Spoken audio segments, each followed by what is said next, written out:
તો જૂનાગઢમાં ચુનારવાસ વિસ્તારમાં દેશી દારૂ સામે જનતા રેડ. ખુલ્લેઆમ દારૂ વેચતા હોવાના આક્ષેપોથી લોકોમાં રોષ ફેલાયો. રોષ ભરાયેલા લોકોએ દારૂનો જથ્થો ઝડપી પોલીસને જાણ કરી. પોલીસે ₹3200નો મુદ્દા માલ કબજે કરી કાર્યવાહી કરી. તો બુટલેગર ઘટના સ્થળેથી ફરાર હોવાનું સામે આવ્યું. જનતા રેડનો વિડીયો સોશિયલ મીડિયામાં વાયરલ થયો. તો પોલીસની કામગીરી સામે સ્થાનિકોમાં સવાલો ઉઠ્યા. શું થયું તું? અહીંયા દારૂના ધંધા કરે પછી પાનની દુકાન અમે લાગે છે.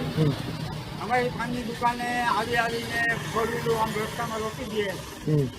અમને મફત માલ લઈ જાય, ગાળું બોલે છે. પછી અમે પોલીસને બોલાવીએ, જનતા રેડ કરી. જનતા રેડ કરી, સાહેબ અમારે દારૂ વેચાય છે, બુટલેગરો છે, અડધી રાત સુધી દોડમ-દોડી કરે છે. પોલીસની હાજરી આવે તો ભાગી જાય છે. કાલે કેટલો દારૂ પકડાણો?